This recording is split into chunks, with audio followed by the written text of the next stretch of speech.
Hello friends, how are you all? Welcome to my channel. अब तो पढ़ लो। आज का ये वीडियो 11th क्लास के स्टूडेंट्स के लिए है, कॉमर्स के स्टूडेंट्स के लिए, और सब्जेक्ट है हमारा अकाउंट्स। ठीक है, तो आज से हम अकाउंट्स में चैप्टर नंबर 1 स्टार्ट कर रहे हैं। चैप्टर का नेम क्या है? मीनिंग ऑफ अकाउंटिंग या इंट्रोडक्शन ऑफ अकाउंटिंग। ओके, तो रेडी स्टूडेंट्स? चलो स्टडी स्टार्ट करते हैं। हमारा फर्स्ट चैप्टर है मीनिंग ऑफ अकाउंटिंग। आप सभी जानते हैं और हम सबने पढ़ा है कि अकाउंटिंग और अकाउंटेंसी तो अलग अलग चीज़ें हैं। अलग अलग चीज़ें हैं ना, कि अकाउंटिंग क्या होती है और अकाउंटेंसी क्या होती है और अकाउंट्स क्या होते हैं। अकाउंटिंग को अगर हम सीधे यानी कि हम ये कह सकते हैं कि इजी वे में समझें तो अकाउंटिंग एक लैंग्वेज है बिजनेस की, व्यापार करने की क्या है, भाषा है। ठीक है, अब बहुत सारी डेफिनेशंस दी जाती है कि भाई अकाउंटिंग ये है, अकाउंटिंग वो है, बट एक चीज़ मैं आप लोगों के सामने क्लियर कर देती हूँ, अकाउंटिंग एंड अकाउंटेंसी दोनों ही डिफरेंट थिंग्स है, अलग अलग चीज़ें हैं। तो आप अभी हम जो फर्स्ट चैप्टर है हमारा मीनिंग ऑफ अकाउंटिंग, अकाउंटिंग क्या होता है उसके बारे में हम देखते हैं। इसकी मीनिंग है अकाउंटिंग इज द आर्ट। देखो क्या है? आर्ट। अकाउंटिंग क्या है? आर्ट होता है। आर्ट का मीनिंग देखो, एक मिनट समझो। Accounting is the art. Art का मीनिंग ये है कि हम सब स्टूडेंट एक साथ पढ़ रहे हैं ना, आप सब लोग एक साथ। मैं आपको पढ़ा रही हूँ, मैं मेरे नोट्स आप लोगों को बता रही हूँ कि आर्ट है, रिकॉर्डिंग है, ये सब है। बता तो मैं एक जैसा ही रही हूँ, लेकिन आप सब स्टूडेंट्स हैं, आप सबका लिखने का तरीका अलग अलग है। कोई क्या है, अच्छे से लिखेगा, अच्छे से मीनिंग कोई अलग डिज़ाइन करके लिखेगा, कोई कर्सिव में लिखेगा, कोई अलग तरीके से कि भाई हिंदी में लिखेगा, कोई इंग्लिश में।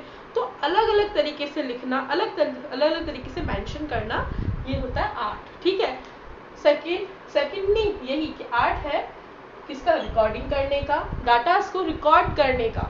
ठीक है, मैं आपको अभी एक्सप्लेनेशन देती हूँ। फिर है क्लासीफाइंग है, समराइजिंग है, और फिर क्या है? सिग्निफिकेंट है।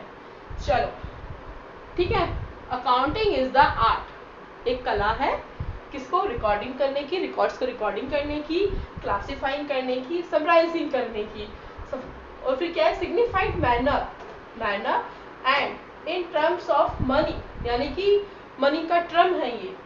ट्रांजैक्शंस, जिसमें ट्रांजैक्शंस होते हैं, इवेंट्स होते हैं, कि which are in part at least of a financial character and interpreting the result of thereof. कहने का मीन्स ये है, अकाउंटिंग क्या है? एक आर्ट है। किस चीज़ के लिए है? मैंने अभी तो एग्जाम्पल दिया है कि आप सब अलग अलग लिखेंगे, लेकिन हमारा एग्जाम्पल तो ये होगा कि अलग अलग लिखेंगे, लेकिन किस चीज़ को लिखना है? कि रिकॉर्ड्स को। रिकॉर्ड्स कौन से होते हैं?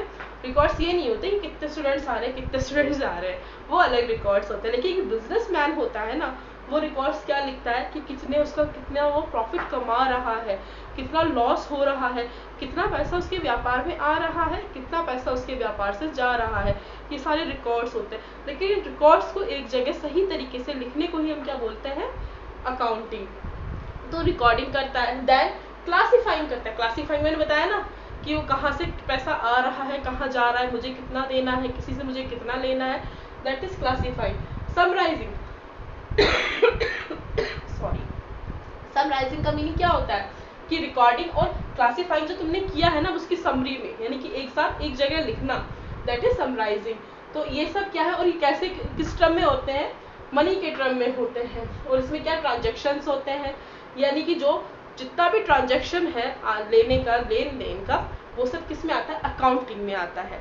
ये क्या है? हमारी अकाउंटिंग की डेफिनेशन है, यही हमें एग्जाम में लिखनी है, क्योंकि मोस्ट इम्पोर्टेंट थिंग है ये हमारी।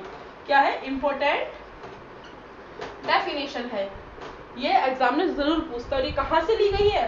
American institute of certified public accountant. Okay, तो ये हमारी क्या है? डेफिनेशन है। सो प्लीज इसका स्क्रीनशॉट ले लीजिए ताकि आप इसको लिख सके। ओके, नेक्स्ट आता है, नेक्स्ट नहीं, अब हमें एक चीज और मैं बताती हूँ कि accounting is the language of business, यानी कि हम इजी लैंग्वेज में अकाउंटिंग को क्या कहते हैं? कि लैंग्वेज है बिजनेस की। आपको पता है बिजनेस और ऑनर दोनों अलग होते हैं, जैसे कि बिजनेस और बिजनेसमैन दो अलग अलग चीजें हैं, है ना, अलग अलग।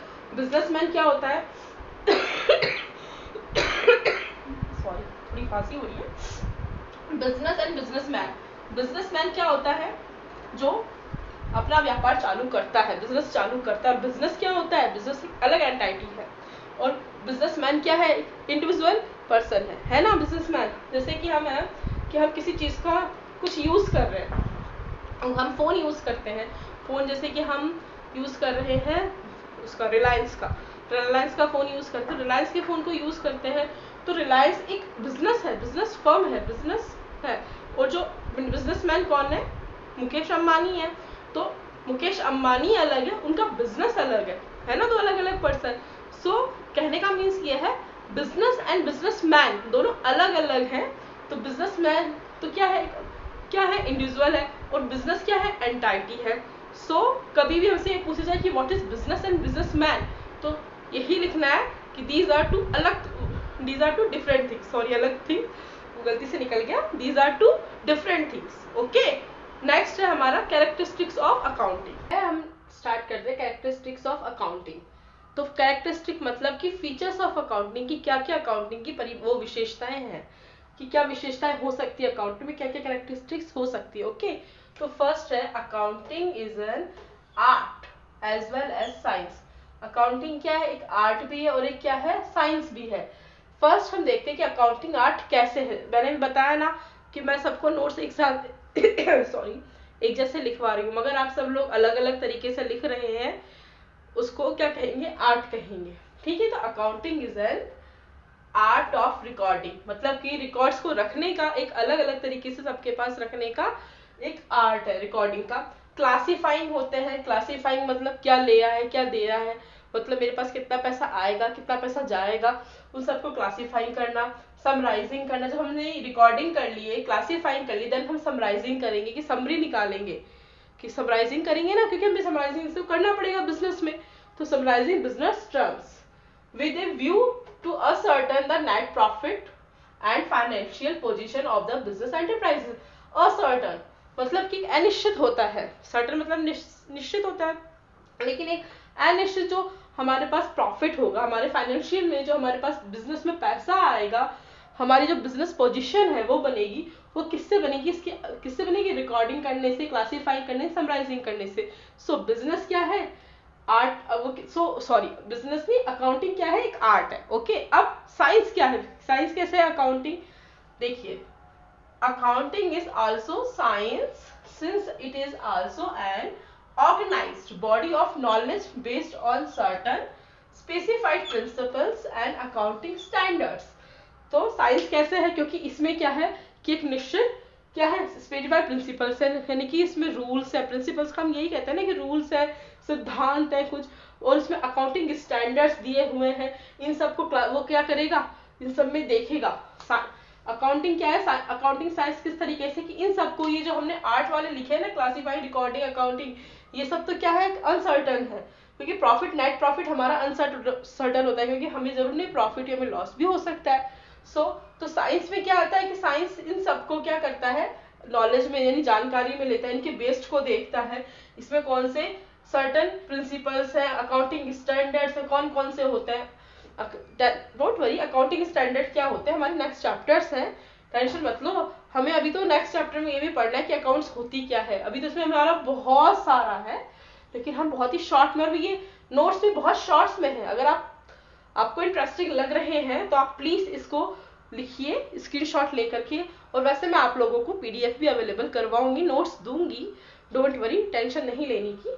सेकंड है recording and financial transactions only, कि अब हमें क्या है? रिकॉर्ड, हमने क्या कर लिया कि अकाउंटिंग क्या है? फर्स्ट डेफिनेशन वो थी कैरेक्टरिस्टिक कि आर्ट भी है और साइंस भी है।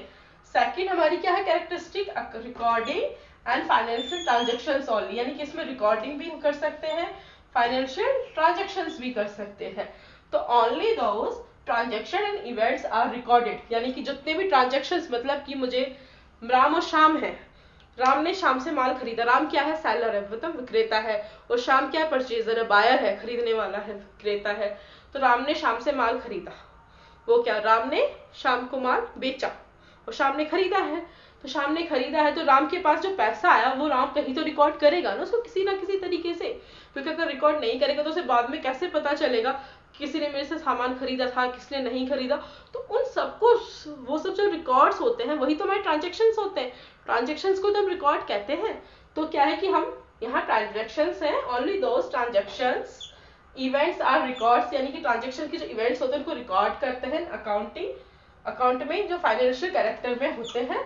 दे आर सो मैनी ट्रांजेक्शन, यहाँ बहुत सारे ट्रांजेक्शन्स होते हैं बिजनेस में which are very important for business, जो कि बिजनेस के लिए बहुत ही जरूरी होते हैं, क्योंकि अगर बिजनेस में ट्रांजेक्शन लेन देन ही नहीं होगा, पैसा आएगा ही नहीं, तो वो बिजनेस नहीं है। देखो अकाउंटिंग का मीनिंग एक होता है, अकाउंटिंग का मीनिंग हम सिंपल लैंग्वेज में ही लेते हैं तो बिजनेस है। ये मैंने भी आपको लास्ट उसमें बताया है कि भी लास्ट टाइम में बताया कि बिजनेस होता है। लेकिन क्या है कि अब हम एक अकाउंटिंग के लिए हम एक वर्ड यूज करते हैं कि सिर्फ पैसा ही पैसा आना है, पैसा ही आता है अकाउंट्स में, या तो आता है और जाता है। बहुत सारे खाते भी बनते हैं, इसमें खाते बनते हैं, वो हमारे सारे आगे नेक्स्ट चैप्टर से, क्योंकि हमारा जो 11th है ना वो बेस ही है अकाउंट्स का, कि अकाउंट्स में क्या क्या चीजें होती है वो सारी इसमें बेसिक्स है। तो अभी हमें फर्स्ट ये पढ़ना है कैरेक्टरिस्टिक ऑफ अकाउंटिंग। ओके, तो हमारी दो डेफिनेशन होगी कि accounting is an art as well as science, recording and financial transactions only. Okay, two ये तो दो वो जो क्या कहते हैं कैरेक्टरिस्टिक्स हो गई, सॉरी, है ना। थर्ड कैरेक्टरिस्टिक क्या है, recording in terms of money, यानी कि रिकॉर्डिंग करना है, हमें रिकॉर्ड्स करना है किसको, मनी को, टर्म्स में। टर्म्स का मीनिंग ये नहीं है कि अलग टर्म्स में एग्जाम वगैरह से मीनिंग नहीं होता, रिकॉर्ड करना है मनी को हमें। तो देखो ईच ट्रांजेक्शन, जो प्रत्येक लेन देन होता है, ट्रांजेक्शन को हम लेन देन कहते हैं, इज रिकॉर्डेड, यानी कि रिकॉर्ड किया जाता है books in term of money, money की टर्म में इनको रिकॉर्ड किया जाता है। क्योंकि कुछ भी है अकाउंट्स में, मैंने अभी बताया कि अकाउंटिंग करते ही हम क्यों हैं, पैसे का लेन देन करने के लिए, कि हमारे व्यापार, हमारे बिजनेस में हमारे पास कितना पैसा आ रहा है, कितना जा रहा है।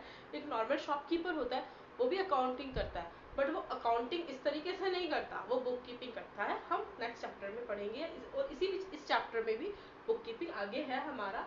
तो recording in terms of money, यानी each transaction is recorded in the books in terms of money only, money के टर्म्स में वो इसको क्या करता है, रिकॉर्ड करता है। नेक्स्ट है क्लासीफाई, मतलब कि वर्गीकरण करना। तो आफ्टर रिकॉर्डिंग, जब वो रिकॉर्ड कर लेगा तो वो ट्रांजेक्शन का क्लासीफाइंग भी तो करेगा, भाई कहाँ से सामान आया है, कहाँ से गया है, कौन से ऐसे ग्राहक है जिन्होंने उधार लिया है ना, और कौन से ऐसे जिन्होंने कैश में लिया है, और हमने कितनों को कैश में बेचा है, कितनों को उधार में सामान बेचा है, दैट इज थिंग, है ना। तो क्या है, after recording the transaction in journal में एंट्री करेगा। मैं आपको आगे दो क्लासेस और हम बेसिक्स ही करेंगे, उसके बाद मैं आपको जनरल एंट्री सिखाऊंगी, है ना, जर्नल में। और सब यानी कि जो ट्रांजेक्शन है वो जर्नल में, ट्रांजेक्शन्स का जर्नल में मीनिंग का है कि क्या सामान, कितना सामान बेचा, किसको बेचा, वो सब हम एंट्रीज करेंगे। And subsidiary books, journal books और सब्सिडरी में वो ट्रांजेक्शन्स का रिकॉर्ड करेगा। द ट्रांजेक्शन्स आर क्लासिफाइड, किसका, जो ट्रांजेक्शन्स क्लासिफाइड हुए ना, कि लेन देन कितना, किससे, कैसे, क्या, वो सबको क्लासिफाइड करके उनका रिकॉर्ड करेंगे। The books in which various accounts are open is called laser.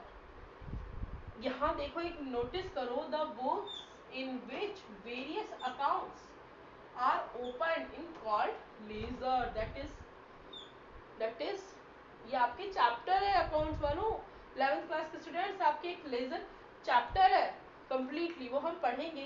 कि अब यहाँ पे आप देखो अकाउंट्स, एक वर्ड बोला है कि जहाँ बहुत सारे अकाउंट्स खुलते हैं उसको क्या बोलते हैं, the books in which various accounts, यानी बहुत सारे अकाउंट्स जहाँ ओपन होते हैं, दैट कॉल्स इज लेजर। जहाँ छोटे छोटे अकाउंट्स बनते हैं, बड़े अकाउंट्स का ट्रांजेक्शन नहीं होते। आप सब जानते हैं ना, अकाउंट्स हम 3 तरीके से होते हैं, रियल, नॉमिनल, पर्सनल, 3 तरह के अकाउंट्स होते हैं।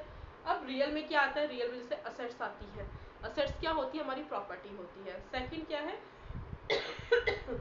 सेकंड कौन सा आता है, पर्सनल, जिसमें हमारे पर्सनल्स वो होते हैं, पर्सनल्स का मतलब पर्सन से रिलेटेड होते हैं, पर्सन जहाँ पे हम जिस चीज पे काम कर रहे हैं वो भी पर्सन ही काउंट होगा, ह्यूमन बींग्स भी पर्सन पे काउंट होगी, सब चीजें पर्सन। और नॉमिनल क्या होता है, जिसमें एक नेम लिखा होता है।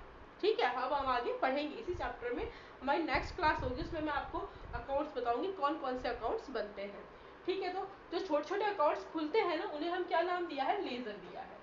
थर्ड हमारी क्या है, वो फिफ्थ हमारी क्या है, लास्ट कैरेक्टरिस्टिक है हमारी समराइजिंग।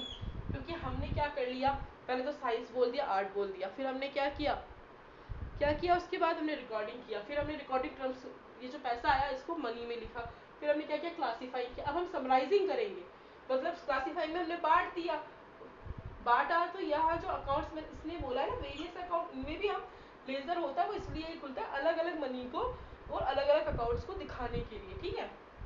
समराइजिंग, समराइजिंग का मीनिंग है summarising is the art of presenting the classified data in a manner which is understand and useful to management and other users of such data। Summarising क्या है, एक art, एक कला है, किस चीज की, प्रेजेंटिंग करने की, किस जो उसने क्लासिफाई किया है ना उस डाटा को हम समझ सके उसका क्या यूजफुल है मैनेजमेंट में, और उसको सभी यूजर्स भी समझ सके, इस सब को वो क्या करता है, समराइज करता है, एक जगह लिखता है। यानी कि मतलब है एक जगह लिखने का कि सारे डाटास को एक जगह समराइज करके, कि जैसे कि मैं एक एग्जांपल देती हूँ आपको, मैं ऊपर का ये रेस कर रही हूँ, आप डोंट वरी, टेंशन मत लीजिएगा, आपको पीडीएफ में अवेलेबल करवाऊंगी और आप ना मेरा वीडियो देखेंगे ना तो उसमें आपको ही मिल जाएगा, ठीक है।